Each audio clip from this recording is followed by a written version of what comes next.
चलो आज का एक मिनट खान साहब का लगा हुआ है, कितने पर उम्मीद है कि आज इंसाफ की तवक्को है? बिस्मिल्लाहिर्रहमानिर्रहीम। देखो जी, हमने तो हमेशा ही अदलिया का एहतराम किया है, आइन कानून का एहतराम किया है और हम अपना इंसाफ मांगने आए हैं, हक़ मांगने आए हैं। और ख़ान साहब के ऊपर जो है ना सैफर समेत जितने भी केसेस बनाए गए और सारे मनगढ़ंत हैं, झूठे हैं, बेबुनियाद हैं। आपके सामने कल तोशाखाना की सज़ा मुअत्तल हुई है और ये भी केस चल रहे हैं। हम पुर उम्मीद हैं कि इंशाअल्लाह ताला ख़ान साहब बाइज़्ज़त बरी होंगे। ये एक झूठा और मनगढ़ंत केस है, बल्कि ये रियासत के ख़िलाफ़ केस है।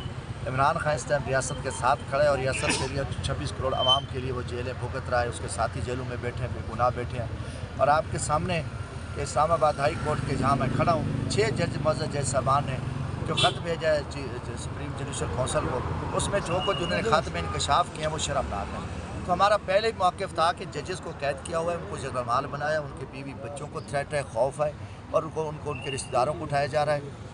एक प्रेशर के ज़रिए जो है ना ये हमारे खिलाफ फैसले आ रहे हैं, इमरान खान को सज़ा दी जा रही है। तो अब ये सारा कुछ जो है ना बेनकाब हो चुका है, नंगा हो चुका है। तो अब कोई नहीं बच गया। मैं तो कहता हूँ कि चीफ जस्टिस सुप्रीम कोर्ट को ये भी चाहिए था कि जितने खान साहब के ऊपर ये केसेस पे सज़ा हुई उस पर भी समोटो लेते और साथ उन जजेस को भी बुलाया जाए जो नीचे जो सेशन जज हैं, एडिशनल सेशन जज हैं, सिविल जज हैं, जो जरकमाल हैं, उनको भी रिहा कराया जाए और उनको से पूछा जाए कि ये कैसे कैसे कौन लोग, तो इन लोगों का पता चल चुका है, वाज़ेह हैं।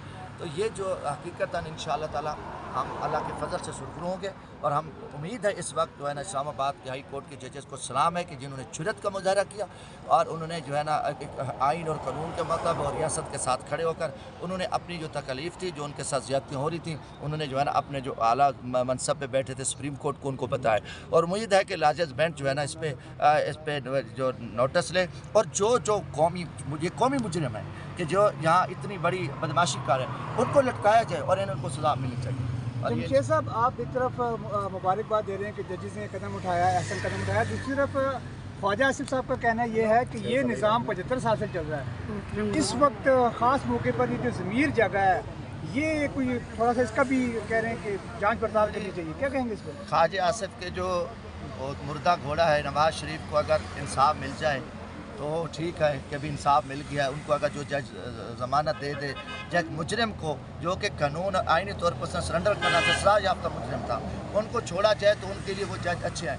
जो अगर इमरान खान को इंसाफ दे रहे हैं, कौम को इंसाफ दे रहे हैं, मुल्क के लिए काम करें तो वो गंदे हैं। ये तो आपको वाज़ेह है कि ये सारी गुंडागर्दी, सारी दहशतगर्दी के पीछे मुस्लिम लीग नून है और इसी मुस्लिम लीग नून के इन चोरों, डाकुओं, इन माली दहशतगर्दों को लाने के लिए मेरे मुल्क के आइन और कानून को तहस नहस कर दिया गया और इन भगोड़ों के लिए अदलिया को जरगमाल बनाया। जजेस को, मैं कहता हूँ जजेस को कैद रखा गया, उनकी फैमिली की फिल्में बनाई गई और उसके पीछे मरियम नवाज़ का एक शर्मनाक किरदार था जो जजों की फिल्में बनवा रही थी। आपके सामने जो अरशद साहब जज जो दुनिया में अब नहीं रहे, तो ये सारा जो कच्चा चट्टा है यही भगोड़े हैं जो इनकी मर्ज़ी का फैसला आ जाए तो पसंद है, जो इनके खिलाफ है, इनकी बदमाशी के खिलाफ है।